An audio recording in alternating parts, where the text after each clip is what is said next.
amunisi tak terpakai di Desa Sagara, Kecamatan Cibalong, Kabupaten Garut, Jawa Barat berubah mencekam. Ledakan amunisi oleh Satuan TNI Angkatan Darat ini dilakukan di area lahan milik BKSDA Garut. Peristiwa ini memakan korban jiwa termasuk warga sipil dan anggota TNI. Lokasi pemusnahan disebut rutin digunakan untuk kegiatan serupa. Namun kali ini ledakan susulan terjadi dan menewaskan 13 orang yang berada di lokasi. Diduga warga nekat mendekat ke area setelah ledakan awal untuk memungut sisa logam yang memiliki nilai jual. Sayangnya tak disadari terjadi ledakan susulan. Inilah yang kemudian menyebabkan adanya korban jiwa. Dari 13 orang meninggal, 9 merupakan warga sipil dan 4 orang lainnya anggota TNI Angkatan Darat. Semua korban meninggal dibawa ke RSUD Pamengpeuk. Polda Jabar akan melakukan identifikasi dengan mencocokkan jenazah dengan keluarga korban. Sejumlah keluarga korban terlihat sudah mendatangi rumah sakit untuk kepentingan identifikasi. Pasca ledakan, tim gabungan TNI, Polri, dan Basarnas langsung bergerak melakukan penyisiran untuk memastikan tidak ada bahan peledak yang masih aktif. Dari Garut, Jawa Barat, tim liputan melaporkan.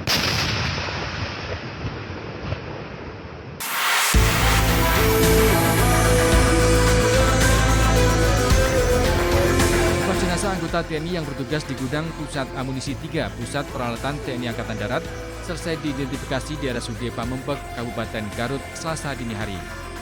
Sekitar pukul 01.50 waktu Indonesia Barat, keempatnya langsung dibawa ke Jakarta untuk diserahkan ke pihak keluarga untuk selanjutnya dimakamkan. Identitas keempat korban yakni Kolonel CPL Antonius Hermawan, Mayor CPL Anda Rohanda, Kopral 1 RI, dan Prajurit 1 Aprio. Seluruhnya anggota Grup Pusmu 3 Puspalat. Hingga saat ini belum ada pernyataan resmi terkait penyebab ledakan maupun status penanganan selanjutnya. Dari Garut, Jawa Barat, Iin Solihin, iNews melaporkan.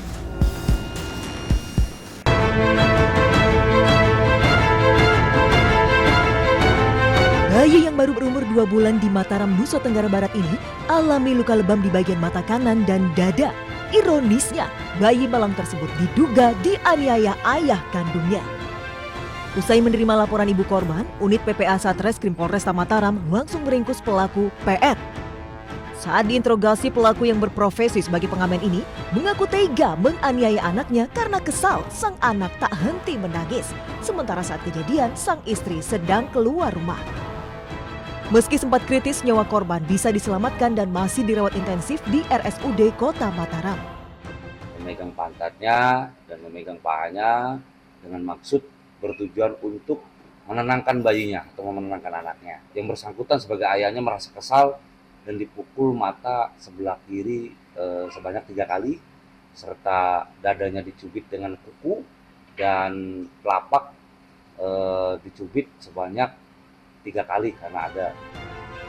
Kini pelaku telah ditetapkan tersangka dan dijerat pasal tentang kekerasan dalam rumah tangga dengan ancaman hukuman 5 tahun penjara. Dari Mataram, NTB, Hari Kasih di iNews melaporkan.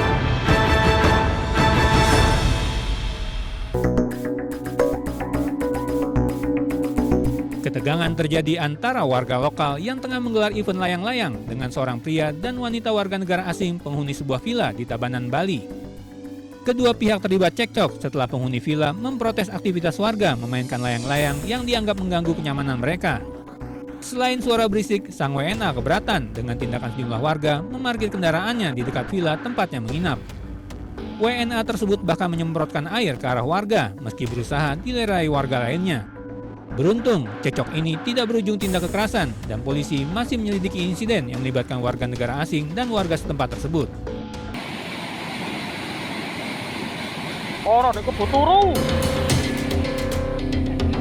Pelajar SMK Raden Rahmat Mojokerto, Jawa Timur ditemukan dalam kondisi tidak bernyawa setelah 2 hari hilang. MA, 18 tahun, tidak pernah pulang setelah pamit ke sekolah pada Sabtu 3 Mei lalu. Keluarga sempat mencari keberadaan korban, namun tidak membuahkan hasil. Saat jasadnya ditemukan, korban masih mengenakan seragam sekolah. Menurut keterangan keluarga, polisi menduga MA bunuh diri. Namun, keluarga membantah dugaan tersebut. Berdasarkan informasi yang didapat keluarga, sebelum dinyatakan hilang, MA terlihat dijemput 2 temannya. Ketiganya kemudian berboncengan motor ke Sungai Berantas. Warga menduga korban tewas akibat dibunuh dan berharap polisi mengusut kematian korban. Intinya itu saya ndak terima. Udah, anak saya budal sekolah sehat walafiat. Kenapa pulang-pulang jadi mayat? Karena kan ada hukum, Mas. Ya ada keadilan, anak saya dapat keadilan. Hingga saat ini, Polres Mojokerto belum memberikan keterangan terkait kematian korban. Mojokerto, Jawa Timur, Salahuddin Ayus melaporkan.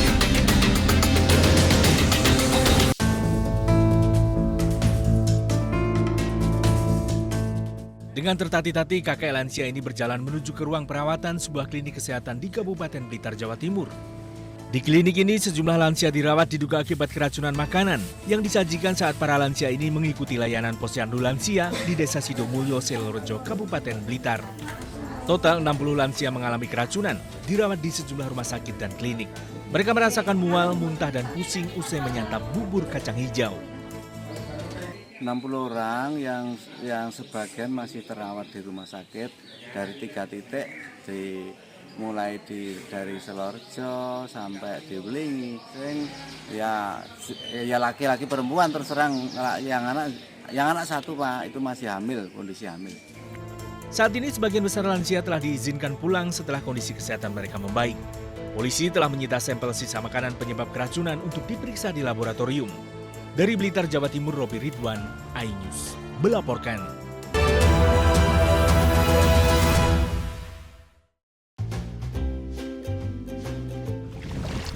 Weh, Dok, kenapa ya? Kalau habis nanam mangrove, badan rasanya jadi seger semua. Apa aja maksudnya? Ya kan, kita nanam mangrove, kita jaga lingkungan, aktivitas tubuh, bikin badan jadi sehat. Kirain apa sih ini, Jak?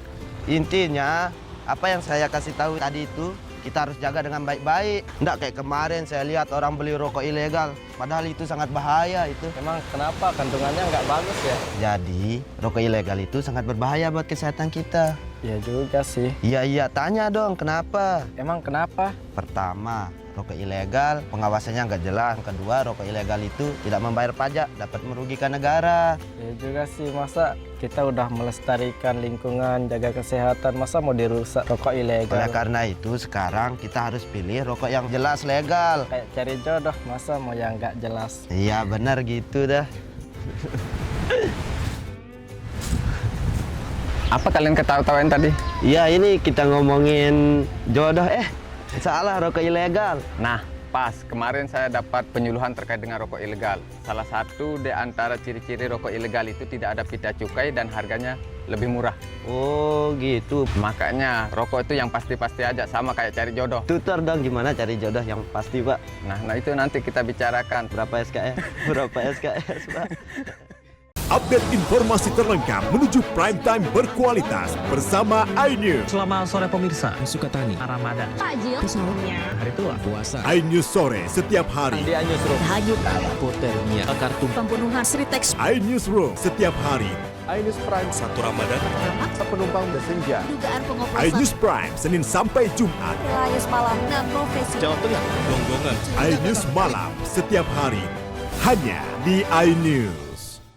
Kami menghadirkan beragam informasi menarik dan terkini terkait kebijakan hingga kegiatan para pemimpin bangsa dari Presiden, Wakil Presiden hingga Kabinet Merah Putih. Pemimpin Rakyat, Senin hingga Jumat, pukul 12:30 siang. Update informasi terlengkap menuju prime time berkualitas bersama iNews. Selamat sore pemirsa, Sukatani, Ramadan, Takjil, sahurnya, hari tua, keluarga, negara, puasa, masjid, Intas, silatin listrik, Jaya Ancol, Garuda. iNews sore setiap hari. Selamat datang di iNewsroom. Korban hanyut, warga panik, puluhan rumah Hipotermia, kekar tumpukan, pembunuhan, Pertamina membantah, PT Sritex, memenangkan dan keluarga. Skema oplosan tuh nggak ada. iNewsroom setiap hari. Inilah iNews Prime 1 Ramadan. Sholat tarawih perdana pertama, Sejumlah penumpang bersenja. dan pilot. pengoplosan, Tinggal dunia. 5 dekade. iNews Prime Senin sampai Jumat. Wilayah malam 1 Maret 6 profesi guru. Polda Jawa Tengah bukan penggelonggongan. sehingga gagal menyalip. Rp2.000. Sholat tarawih Forum and Kernas anak Israel. iNews malam setiap hari hanya di iNews. The Great Prime Time. Kasus yang akan kita hadapi. Kita jadi masalahnya harus Anda kalau nggak percaya. Rakyat bersuara. Topik ini yang bermasalah. Kabur aja dulu. Kegelisahan. Bukan nasionalisme kalian. The Prime Show. Aku belum tidak ngomong juga. Interupsi. Prioritas. Respon mereka semuanya. 30 menit bersama Kabinet Merah Putih. Only on iNews. Suara tak layak dibungkam. Intelektualitas perlu diuji. Integritas butuh konsistensi demi demokrasi yang hakiki. Suarakan kejujuran demi keadilan menuju kebenaran. Saya Aiman Wicaksono, saatnya rakyat bersuara. Saya Diandra Mukti. Anda menyaksikan The Prime Show. Investigasi eksklusif. Apa yang melatar belakangi? Meragukan nasionalisme kalian. Kabur aja dulu. Menyebar kemanapun. Luar biasa. Mengupas isu-isu terhangat. Kerja di luar negeri, bawa narkoba dari serang anggota TNI. Penyelidikan. Sebuah tanya akan dijawab dengan tuntas dan berkelas. Makin viral. Pelanggaran syariat Islam. The Prime Show setiap Rabu pukul 8 malam di iNews. The Great Prime Time. Kembali. Apakah Lurus benarkah Nyelapak. perkara yang akan kita hadapi? Jadinya kita jadi. Tapi saya mengatakan. Tapi masalahnya. Endorsement harus Anda harus saya nggak kalau nggak percaya. Karena kalau Kamu yang buka ya. Saya Aiman Wicaksono, inilah. Rakyat bersuara Selasa pukul 7 malam. topik ini yang bermasalah? Kabur aja dulu. Kegelisahan. Jadi pendatang Arab. Bukan nasionalisme kalian. Dari narkoba Polda Riau, anggota TNI. PHK. Presidennya teman. Saya Diandra Mukti. The Anda Prime Show Rabu pukul 8 malam. Dari presiden di sana, itu belum bukti. Saya membaca tidak ngomong juga. Saya Anisha Dasuki. Dan saya Aryo Ardi. Interupsi Kamis pukul 8 malam. Yang menjadi prioritas. Respon mereka para Apa aja? semuanya. Sudah. Nggak boleh. Nggak boleh. Itu supaya tidak pandang bulu. 30 menit bersama Kabinet Merah Putih setiap Jumat. Only on iNews. Inilah banyak sekali peristiwa besar yang terjadi dan menjadi sorotan. Ya, kita di sini kita interupsi. Oke. Wajib saya.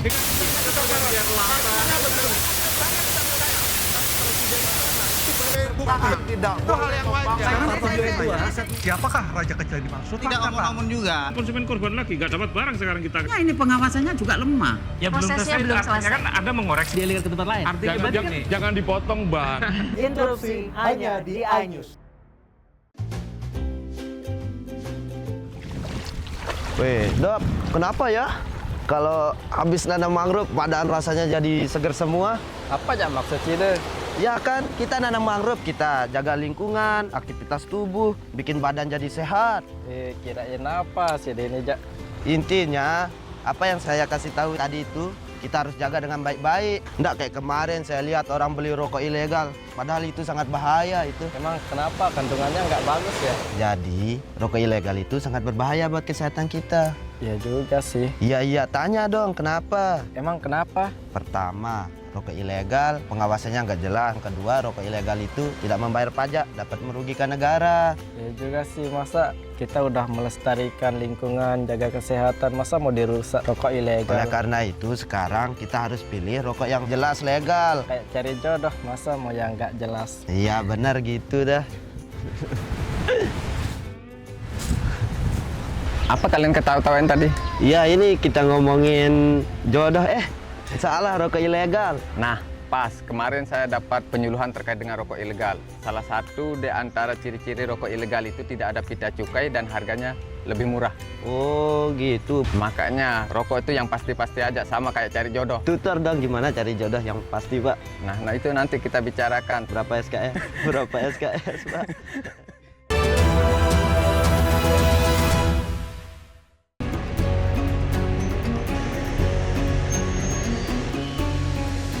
Ratusan jemaah haji yang tiba di kota Mekah dari Madinah bergerak menuju Masjidil Haram.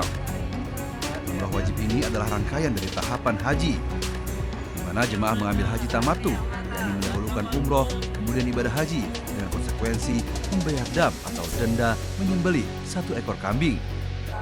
Setelah tahapan umroh selesai, jemaah kemudian melepas pakaian ihram sambil menunggu puncak ibadah haji di Arafah, Musdalifah, dan Mina. Sebanyak 2.800 jemaah telah tiba di Mekah dari Madinah. Sebelumnya, momen penyambutan jemaah haji tiba di Mekah berlangsung semarak. Petugas haji dan pihak hotel menyambut tamu Allah dengan selawat badar dan taburan bunga mawar di lobi hotel Al-Ghadir dan Al-Manar di kawasan Shisha dan Raudah Mekah. Tahun ini, petugas penyelenggara ibadah haji Arab Saudi menyiapkan 205 hotel untuk 203.320 jemaah calon haji reguler di Mekah. Lokasi hotel jemaah haji reguler di Indonesia berjarak maksimal 4 hingga 5 km dari Masjidil Haram. Masa tinggal jemaah di Mekah selama 32 hari. Untuk transportasi, jemaah akan dilayani oleh bis antar kota dan perhajian serta bis sholawat untuk mengantar jemaah dari hotel ke Masjidil Haram, pergi dan pulang. Bis sholawat ini akan beroperasi selama 24 jam. Dari Mekah, Arab Saudi, Gigi Irfan melaporkan.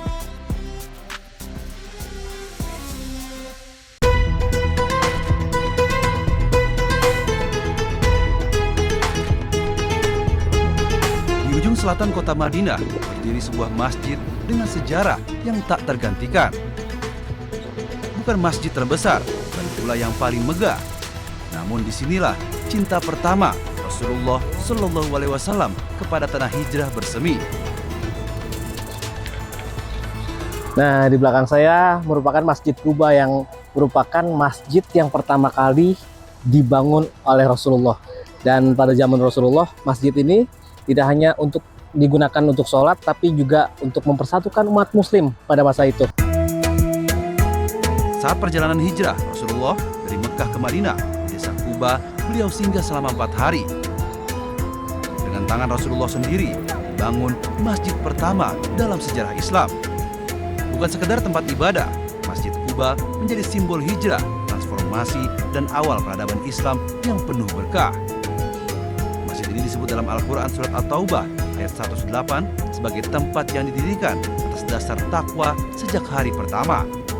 Dan dalam hadis disebutkan, barang siapa berwudu di rumahnya lalu mendatangi Masjid Quba dan sholat 2 rakaat, maka baginya pahala seperti berumroh.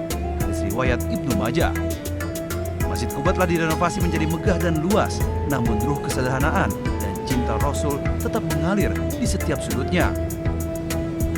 Di sini kita diingatkan bahwa hijrah bukan sekedar pindah tempat, namun perjalanan menuju cahaya. Dari kota Madinah, Arab Saudi, Gigi Irfan melaporkan.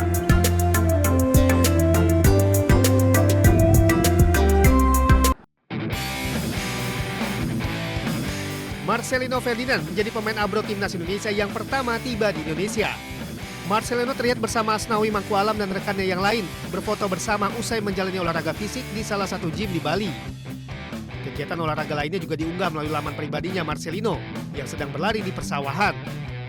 Dalam video tersebut, Marcelino berlari paling depan sambil diikuti oleh Asnawi yang ada di belakangnya. Sementara Timnas Indonesia akan menggelar pemusatan latihan di Bali Training Camp pada 26 Mei mendatang. Seluruh anak asuh Patrick Kluivert akan berkumpul untuk menjalani latihan yang cukup panjang dengan memakan waktu sekitar 9 hari. PSSI memilih Bali sebagai lokasi pemusatan latihan karena Pulau Dewata itu memiliki fasilitas latihan yang lengkap. Selain itu, di Bali juga bisa menjadi magnet para pemain timnas sambil menikmati suasana berlibur di Pulau Dewata ini.